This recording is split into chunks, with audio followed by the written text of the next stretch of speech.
The views, thoughts, and opinions expressed during this or any broadcast belong solely to our guests or our hosts. These broadcasts do not represent or reflect the views of their employers, sponsors, or affiliated organizations.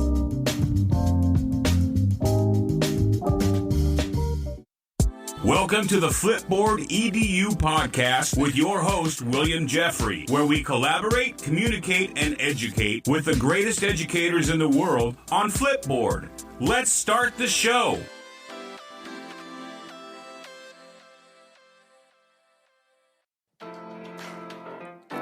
Welcome back, Flipboard fam. This is your favorite Coach Jeffrey.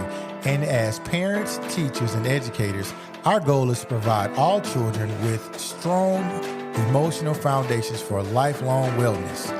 Since the pandemic, educators have noticed a need to help students adjust to going to school again. To do this, educators have scrambled for resources that emphasize positivity, connection, and authenticity.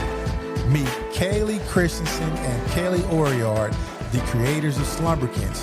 Through their innovative products and programs, Slumberkins has become a movement committing to helping kids build social, emotional skills. Callie and Callie recognized the need while they were both working as educators in the school system before the pandemic.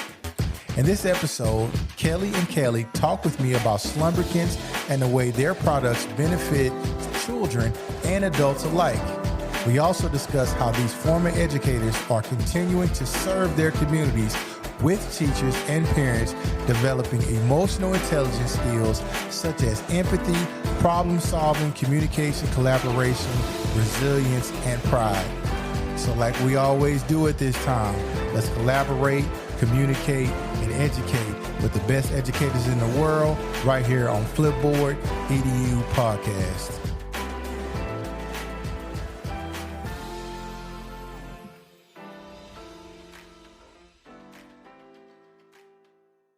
Welcome back, Flipboard fam. It's your favorite Coach Jeffrey. I have two amazing guests here tonight. I have Callie Christensen and Callie Oriard. Welcome to the show.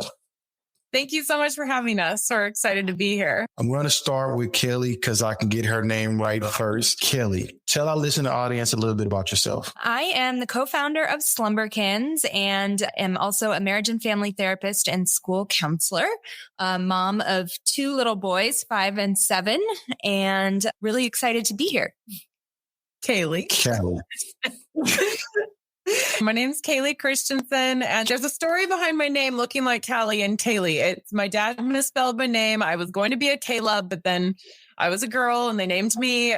They just continued the CAL, but it actually, my dad is notorious for not spelling things correctly. It's funny that he actually spelled it like Callie. I'm the special education teacher behind Slumberkins and myself am a mother of 3. Thank y'all for coming on the show. And Callie, forgive me for mispronouncing your name. I promise you it is not on purpose. And the C and the K is throwing me off.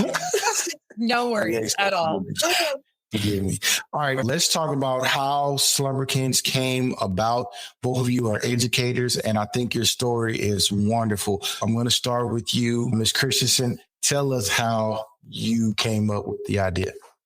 Callie and I we've been best friends since we were 14, and we ended up on a maternity leave from our roles as educators, myself in a day treatment environment, which is the most extreme environment you can get in the world of special education before a child might be placed in a residential facility for behavioral mental health safety concerns. And Callie was working as a school counselor in Portland Public Schools as a therapist in the school. So we were both working in the therapeutic realms of the schools and interfacing and doing a lot of the same interventions with students. We ended up on a maternity leave together with our now 7-year-old boys and just had this moment of an aha moment of putting some therapeutic power in the parents' hands before a child might get to where we were interfacing with them in the schools.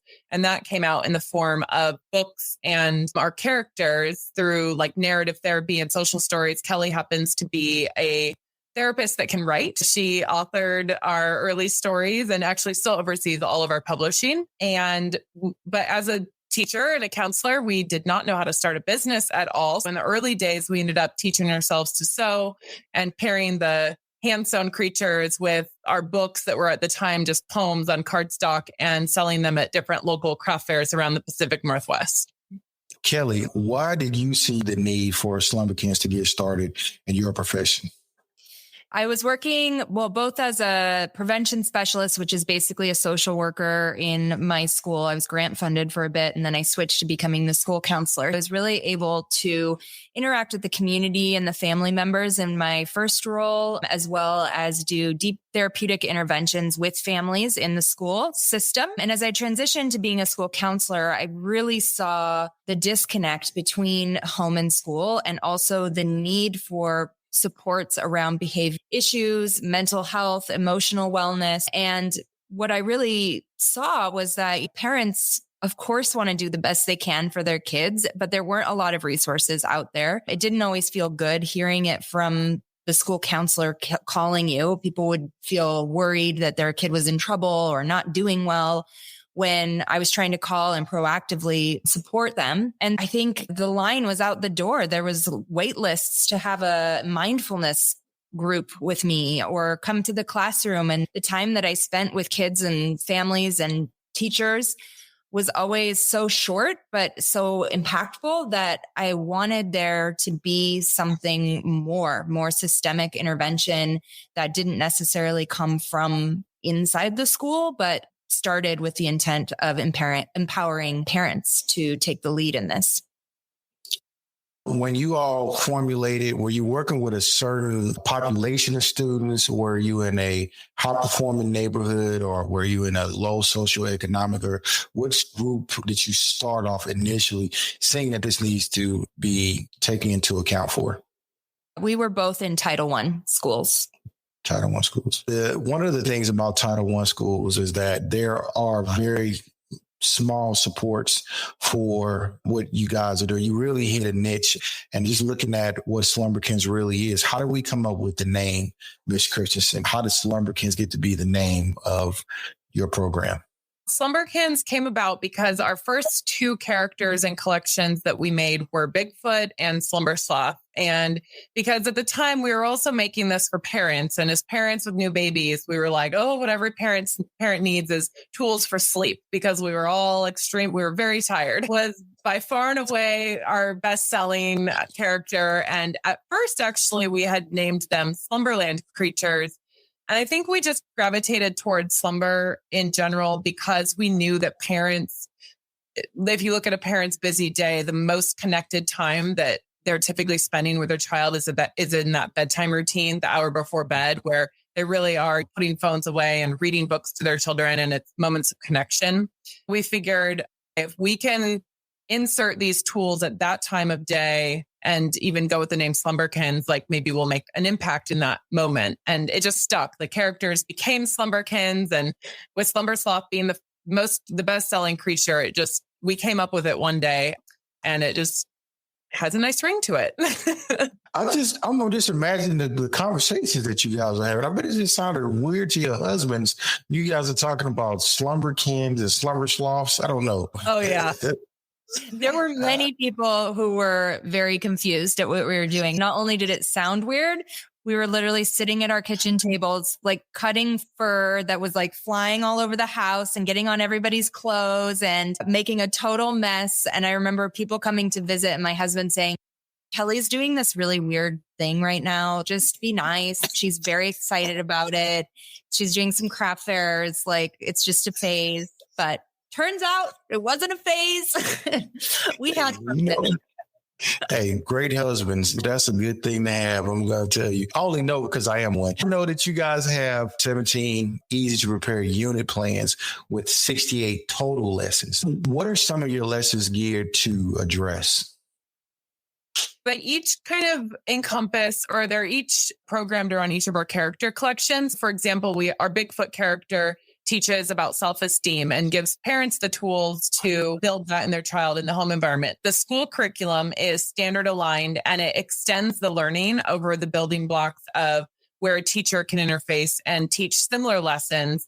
And what's the coolest thing about, I think, the program that we have is that it's so interconnected between home and school. All of the curriculum resources have homeschool connection letters that are like pre-written for teachers to be able to just send home, and then parents can follow a QR code and extend the learning at home. It very much is a connected program.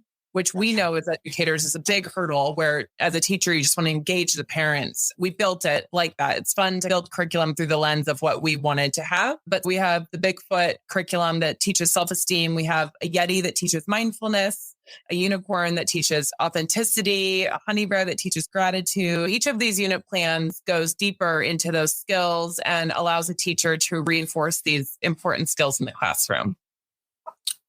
I know that you guys are also targeting exclusive early access for teachers. As teachers, we wanted to go directly to other teachers as quickly as possible. And like Callie said, we developed it with ease in mind, making it as turnkey as possible and easy to use as possible, because we know how little time teachers actually have during the day and how swamped they are. We wanted to make everything about this super easy. We have a free trial that's open to them where teachers get free access to try these out. We also always are giving discount to teachers when they buy for themselves, as long as they can prove that they're a teacher. There's a lot of perks within the Slumberkins world to bring teachers in. And we really value teacher feedback as well, because coming from the schools, it's our vision to really connect home and school. And we know that teachers are really doing so much in the schools, and we want them to be a part of the brand as well. And that's good. We're going to link that into our show notes at the end. Callie, I got it right this hour? Yeah. Got it right? Good. All right, Callie, I want to talk to you about the content as far as coming back from the pandemic. A lot of teachers are recognizing that there's a lot of stress within students. Are you still in the classroom at all? Or have you guys, do you know of any teachers who are benefiting from seeing this program working? We're full-time Slumberkins now, but we do have a cohort of teachers that have been piloting the curriculum that we work very close with on getting feedback and understanding how it's being used. And I think what we continue to hear from them is the intent of engaging the parent in the learning is working. And that's the most exciting thing. And that it really engages the students in the classrooms. And I think that's something about Slumberkins in general. The creatures disarm and engage kids or students in the environment. And then the vitamins and the lessons really come in the content, whether that's in the books or we actually have a YouTube channel that's packed full of great educator content that's also housed in the curriculum hub. That's a part of the free trial. But teachers continue to tell us that the content just continues to engage the kids more than anything else that they've used before. And I think it's because coming out of COVID, in a lot of ways, we're still in it, but we've just been living in a crisis for 2 to 3 years now. And it's crisis upon crisis. And everyone is exhausted and overwhelmed and just need these moments where the social emotional well-being of children is put first. We know that actually schools are asking a lot of teachers to teach social emotional skills and make time for it in the classroom, but then not providing resources. That was another reason why we're like, we need to get these out like ASAP, because teachers are overwhelmed themselves. They don't have time to make curriculum. You are 100% correct. I also like to take this time to plug the fact that I'm a high school principal, and I really see the benefit of tools or curriculums that are already established for teachers to engage with. And Callie, you said that your husband is a high school Spanish teacher as well. Does he use this in his class at all? Actually, he does. We're translating our books into Spanish, and he teaches like full immersion and teaches the kids where they don't have desks and they stand up and interact. So he can actually teach lessons like they're in kindergarten because they're in a new language. So he totally loves to use these lessons. I think kids will respond to it as long as they can.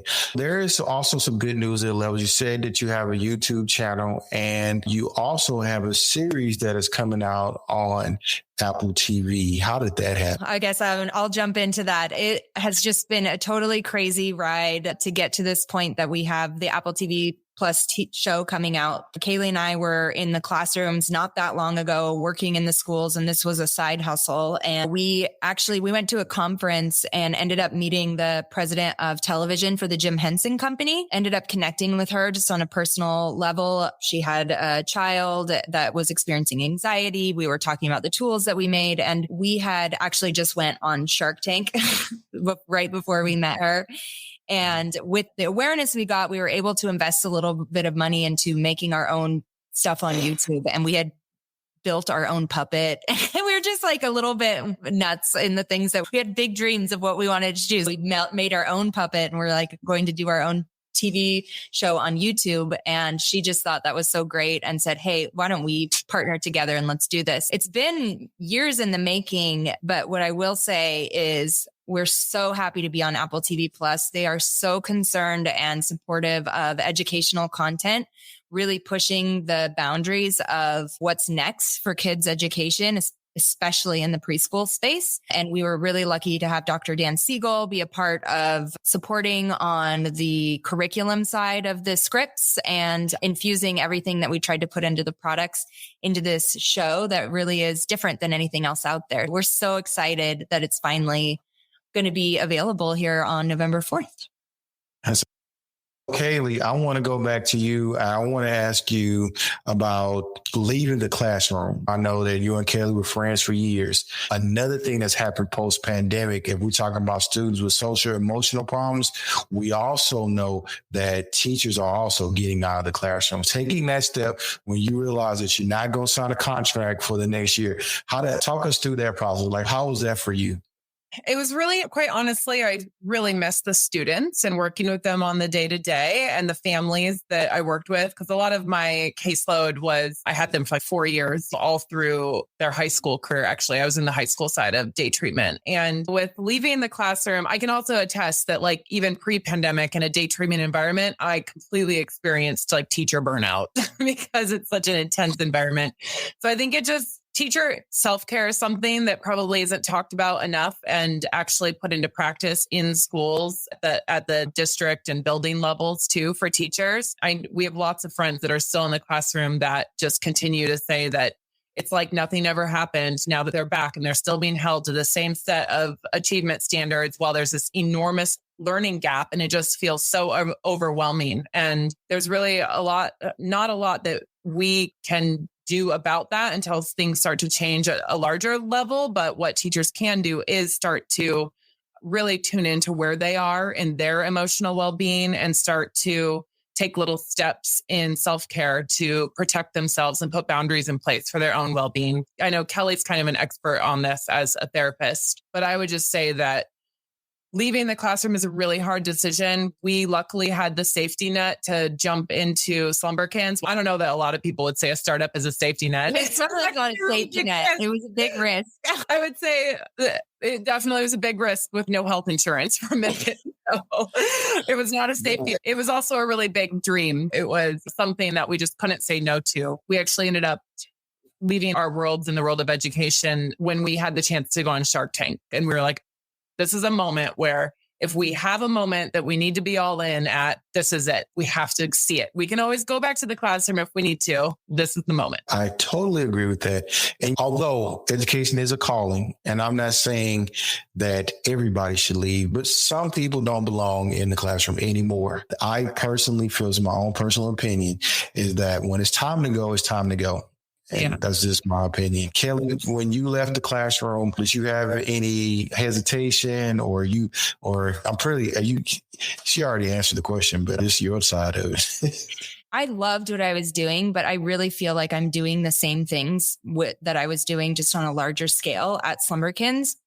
We try to hold the training, the thinking, the perspective of teachers and educators and families. Our base is the schools. And for us going into this and bringing that perspective to a more wider audience from a consumer product lens or from a media lens, that's a huge opportunity. And I feel really excited, but I really feel like I'm doing so much of the same things. I definitely miss interacting with kids on the daily, but when we get to do live events and I can read books and engage with kids again, I always love that.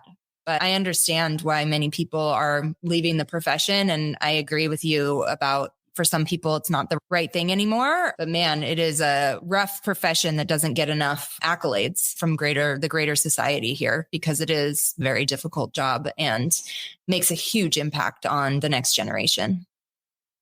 You guys are based in America, I'm assuming. Have you branched out, or is it a worldwide thing yet, or is this just an American thing? When the show debuts on Apple TV Plus in November, that will be our first kind of major step into a global brand. Like, the show will appear in over 100 countries and be translated in over 20 languages, which we're so excited about because it just creates more accessible content to so many more people. That being said, the brand that we've built, it is worldwide. We ship worldwide all the time, but I would just say most of our consumers are in the US and most of our educators are in the US. We have some in Australia and Canada as far as an education standpoint right now, but I would say we have big plans to expand globally, but we're still taking those small steps to get there. So right behind you, I keep noticing that there are stuffed animals. Are they stuffed animals or are they puppets? They're stuffed animals. Okay, this is a favorite of school, is our Hammerhead Shark, which has a whole curriculum on conflict resolution and repair. And I would say, as a special ed teacher and a school counselor, our students were the hammerheads, the ones that were labeled the bad kids, the ones that would have too big of a reaction to someone else was poking at them. Our hammerhead mascot, everyone loves, and gives kind of teachers a fun tool to engage kids with, and then gives kids a script on what to say when you mess up, and understanding that the feelings of anger and mad aren't bad. They're just feelings, and there's messages there underneath those feelings. And what do we need to talk about to understand them? Yeah, no, they're really fun. This is where it gets really fun to create these things. This is Dragon, that promotes creativity, which we have a whole unit plan around creativity with really cool art projects involved that are embedded within the curriculum. It is really fun to be able to create these things. Even though we aren't working with students directly ourselves, it's really fun to infuse our backgrounds as educators into these kinds of creatures and lessons. That's pretty cool. How many books do you have written for those? I believe each character has 2 books that are really focused on like parents. And then there is an education book that's larger for the classroom size. And at the end of every book, I wish I had one here. I'm like, at the end of every book is actually a lesson plan that's built in so that a teacher could actually just make that a sub plan. And there's like a back page that you could take to the copy machine that is the worksheet and activity like after the story. The books are built for ease of use, and the lessons are really plug and play and scripted. So that's another thing. As teachers and counselors, a lot of times I had paraeducator teaching lessons in small groups for me. There's multiple small groups. Having something that you can plug and play and even have parent volunteer come in and teach these lessons with kids. That was really important to us, that a teacher didn't have to read a textbook or a guidebook in order to implement. You can just print and plug and play. You know what? It seems like you ladies know what y'all talking about. I'm going to go ahead and tell you, you hit the nail on the head. And I think true educators, I don't really watch Shark Tank. Well, I don't know if y'all got funded or not, but I'm telling y'all, if I saw y'all on Shark Tank, I'd be like, yeah, they need to sign them up because they know exactly what to do. We're just making things. We're solving our own problems. That's the thing. Like, we weren't 2 teachers that had a great business plan to go start a business because, you know what? We did not even get an offer on Shark Tank because we couldn't even articulate what our vision was that greatly. And even when we went to go sell at local craft fairs, like,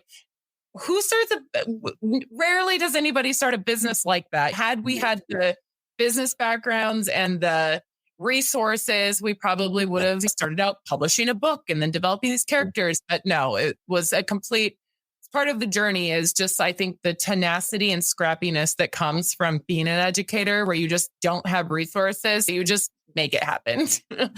You make it happen. And I could just sit here. I think teachers get you. I think by what you were saying, anybody who knows education, who cares about kids and knows the niche that you're trying to fill, you guys have filled that cup all the way up. I want to say, first of all, if you hadn't heard from an educator and administration, I want to tell you thank you for what you've done, because I think you are inspiring to both fill in the gap for parents and students. And then you also wrap around and are beacon to those those teachers who have a gift inside of them, who need to get it out, but don't know what to do. And I think that you ladies have provided a very good avenue for those teachers to do that, because even though some people might not want to be in education, they still can support education. And the good thing about you both is that you have the passion for both. Like, you still are educating and you still are providing a niche in education. I appreciate that. Oh, thank you. It feels good to be seen by people who get both sides of it. We don't have to explain so much like the way we're thinking. And that's always why we love talking to other educators and admin, because it's just the way that we all think in the schools, right? When you're coming together and how you're going to wrap around kids and make the biggest impact. Because ultimately, the whole purpose that you're doing it for children. That's the purpose of what you're trying to fit. I appreciate that. I want to start off with and this question is going to be for Kelly, where can our listening audience find you at? Did you say Kelly or Kelly? Oh. Did I say Kelly? I'm sorry. I'm sorry. So, but I can answer. We usually hang out on Instagram at Slumberkins. We have an Instagram specific for educate called Slumberkins Educators. And then we have a couple Facebook group communities. One is called the Slumberkins Social. That's more of our parent community, but there's lots of educators in there. And then we also had the Slumberkins for Educators Facebook group too, where teachers are sharing tips that use the curriculum and are in the content hub and showing student results and giving us a lot of feedback. It's fun for us to engage with those. I wish you all the best. And as an educator, if I want to purchase any of the books or the stuffed animals, where can I purchase those at? Slumberkins.com. And there is a tab for educators specifically right at the top. And you'll want to sign up for the educator membership, because that's where you'll get a code that will be 20% off site-wide. But the curriculum hub and free trial is just free. That can be immediately. Great. And there's currently you guys are still running on that one, right? You're not going to close it down in 2 weeks? Nope. That one will be around for a while. We want everyone to be able to experience what we think is amazing socially emotional content that's housed in the curriculum hub. I am probably going to set my Apple TV to check out Slumberkins, and I'm going to tweet it. Watch. I'm telling you right now, I'm going to tweet it and watch it. I'm going to make my son, he's in the 6th grade. I'm going to make him watch it too. See if we can get down to those deep, like, childhood feelings from watching the preschool show. And like, our hope is we bring a little tear to parents' eyes as they learn the lessons that they maybe got passed by when they were kids. It's shameful, but I still watch Yo Gabba Gabba with my kids. So the back to school episode. That's awesome. I feel like you might like the Slumberkins show. I think so too. Hey, especially good music. There's amazing music. It'll be live on Apple TV Plus on November 4th. Are you looking for a podcast about education? Flipboard EDU Podcast is a great podcast that focuses on digital, remote, and future learning. We will explore how to use Flipboard in education and how it can enhance instruction. You'll hear from teachers, students, and experts who are using this amazing tool in their classrooms. It's not just an educational resource, but also a community of people who want to share ideas with one another. Hey, join our community today. Share your stories, ask questions, or even submit content for us to feature on the show. We want everyone involved in this conversation so we all can learn together as we move into the future of education. This is your favorite coach, Coach Jeffrey, and I look forward to you becoming a part of the Flipboard family. Click here now to follow our podcast. Until next time, family.